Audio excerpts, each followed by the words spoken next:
This is another New Black World Order TV Productions. Chopper.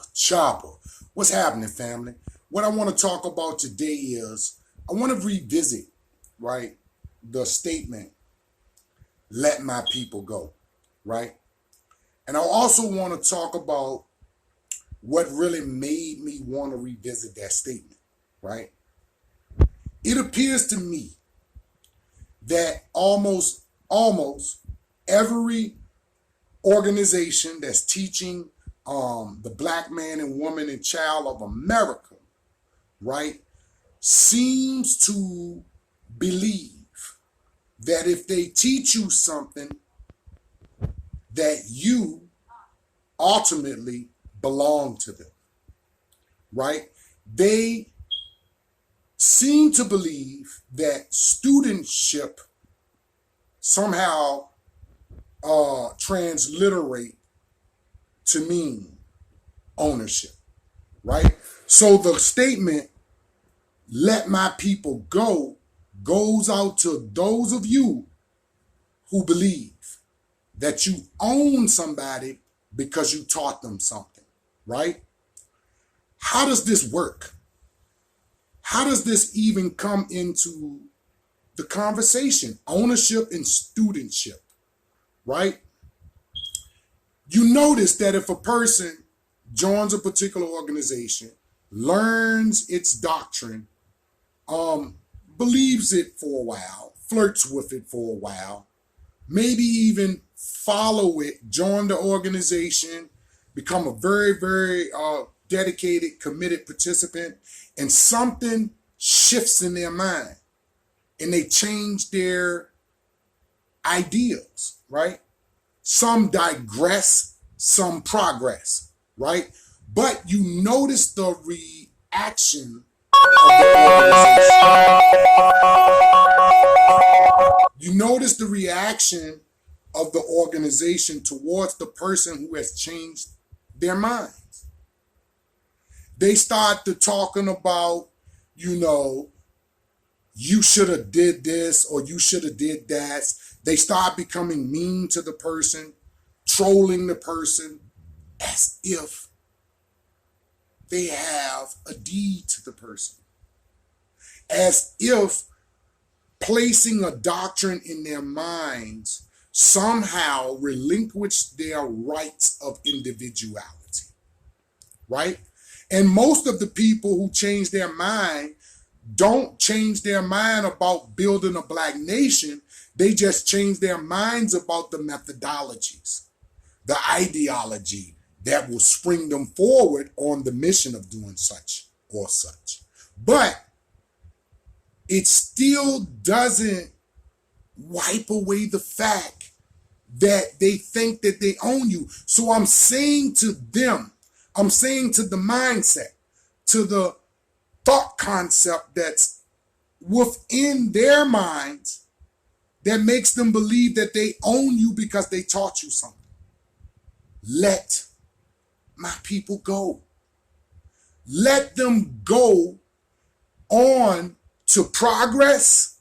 Let them go on to adding, because they may have something within them that would actually bring a greater light to what you're saying, but you're refusing to hear them, right? If you look at Malcolm X, right? If you look at father-in-law, commonly known as Clarence 13X, if you look at them in relationship to the Nation of Islam, those people were like treated as if they were property of the nation because they taught them something. But when we carefully look at it, Malcolm brought something that could have added to the continuity of the Nation of Islam. Father-in-law brought something that could add to the continuity of the Nation of Islam, and it actually did, right? If we look at when, let's say, when Khalid left, the same studentship, ownership, connection emerges again, right? So what we got to realize is that we got to say something to these people ego that will ultimately show them that if each one of us who calls ourselves conscious, who say that we love our people, right, and that we are Muslim, we are Hebrew Israelite, we are this, that, and the third, you got to go back to what really led you to those doctrines. And what really led you to those doctrines was the love of your people when you saw the condition of your people. Then somebody prescribed for you a prescription to solve the sickness. But little did you know that they thought that they owned you because they taught you something. As soon as you leave, all of this stuff comes to the surface.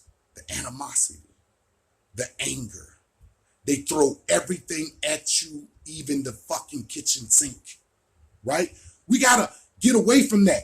I'm saying to these people who believe that, let my people go to progress because you're holding us back. You got to learn how to master the breakaway, right? You got to learn how to master the breakaway like America does. America uses all of her energy. She tries not to let none of it escape. But you guys let all of the energy escape. The potent force of energy that was born out of the love of your people, you let it escape away without harnessing it because you can't take rejection. See, that's a problem that these individuals had before they even got a part of an organization, is that they had a problem with rejection, right? And if you got a problem with rejection before entering into the reality that your people were slaves, that led you to that prescription, that led you to studentship, and ultimately led you into being owned by somebody because they think that they own you because they taught you something. And if you carefully look at what I'm saying, you can see it clearly that these people think that they own you. But what we are saying, what we're trying to say to our people, let no one own you.